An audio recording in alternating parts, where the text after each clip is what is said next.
You know, there's a quiet moment, often sometime in our late 50s or early 60s, when we look at the calendar and realize retirement is no longer something in the distant future. It's here, or just around the bend. And with it comes a flood of emotions, relief maybe, a deep breath finally, but also a little uncertainty, sometimes fear, and quite honestly, questions we never thought we'd ask ourselves. Will I have enough? What will I do with my days?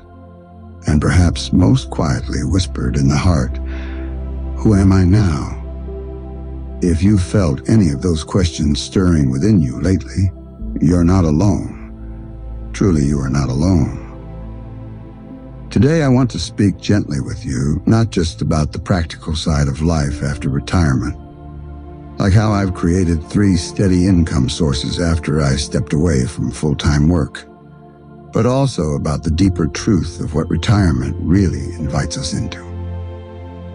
Because retirement isn't just the end of a career, it's the beginning of a new identity, a new rhythm, and yes, a new freedom, if we choose it. Now, let me tell you a little story. There's a woman I know, her name is Eleanor. She's 68, lives in a small but cozy flat in Scarborough, England. She retired from nursing 6 years ago. At first, she was thrilled. She painted her kitchen, joined a book club, even took up Tai Chi. But after a few months, the novelty wore off.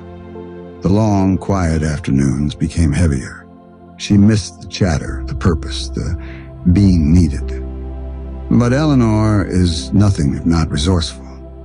One day, while scrolling through old photo albums, she realized just how many stories she had lived, stories of birth, of healing, of grief, of laughter in hospital corridors. And she began to write. At first, just for herself, then for a local community newsletter. Eventually, she was invited to give a talk at a library, and soon after that, she began a small online blog for retired caregivers. Today, Eleanor earns a small but steady monthly income through donations from readers, occasional speaking gigs, and a self-published book. But more importantly, she says, she feels alive again, heard, useful. That brings me to the first income source I personally explored after retirement, and it's exactly like Eleanor's, sharing what I know. Whether you were a teacher, a mechanic, a nurse, an accountant, a gardener, you have decades of lived knowledge. And there are platforms now like YouTube, Etsy, Substack, and local workshops that welcome your wisdom. I teach small online classes on personal finance for beginners, something I always loved helping with at work. It brings in a bit of money, sure, but what it really brings is meaning, purpose, and connection. The second income source I leaned into was something I never thought I'd touch again, my creativity. I'd put it away long ago, thinking adult life had no time for it. But after retirement, in the quiet of my mornings, I found myself drawn to it again, sketching, writing short poems, even making handmade greeting cards.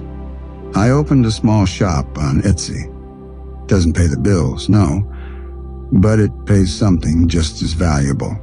It affirms that beauty and creation don't retire when we do. Now, I know what some of you might be thinking, but I don't have anything creative to offer. Oh, my friend, yes you do. Maybe it's the way you arrange flowers.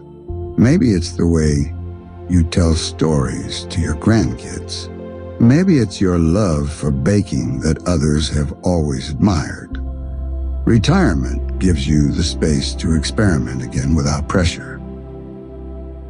The third income stream is more traditional, a part-time remote role I took on about a year into retirement. It was part necessity, part curiosity.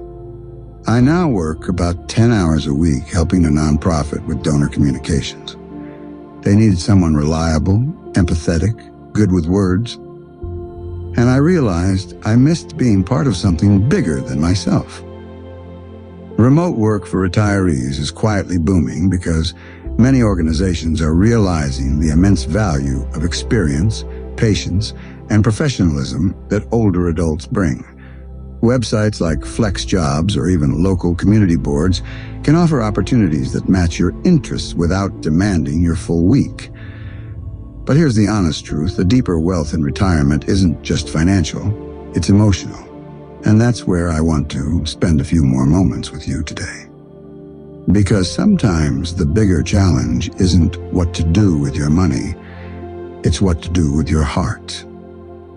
You see, with retirement often comes a shift in our relationships.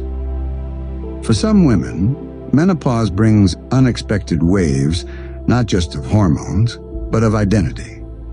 You might look in the mirror and see someone you barely recognize.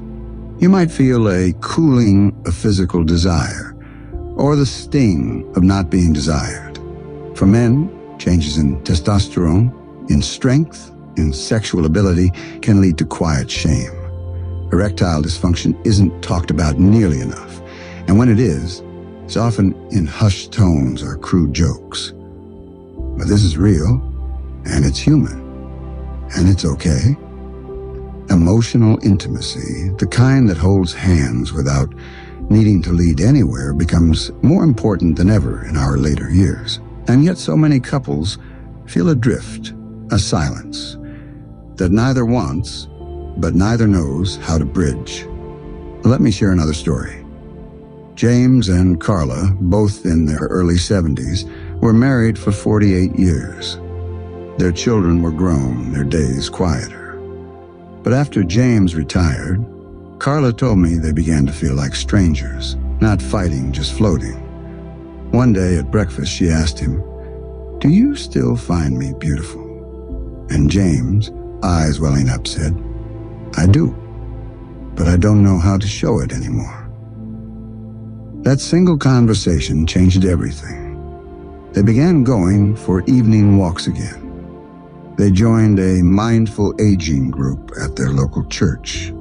They even tried couples therapy for the first time and said it felt like starting over in the best way.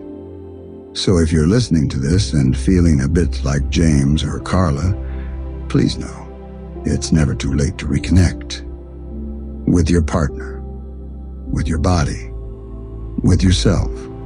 Start small. Write a note. Take a walk together. Sit quietly and hold hands without needing to fix anything. And if you're navigating this season alone, be gentle with yourself. You still deserve touch, joy, companionship, and love, yes, even now, especially now. There is no shame in seeking help, whether it's a counselor, a doctor, or simply a friend who listens well. The emotional safety we offer ourselves and each other in these years can be the greatest gift we give. So as you explore life after retirement, whether you're earning income from a hobby or spending time restoring emotional intimacy, know this: you are not past your prime. You are not irrelevant. You are not done. You are evolving. You are becoming. And you are still beautifully needed. If this video spoke to something inside you, if it reminded you of your worth, your wisdom, your possibility, I invite you gently to like this video. Share it with someone who might need a little warmth today. And if you haven't already, please subscribe to The Age of Beauty, where every story, every conversation is rooted in dignity, softness, and the belief that aging's not the end, but a deeper, fuller beginning. We're in this together, and I'll see you again very soon.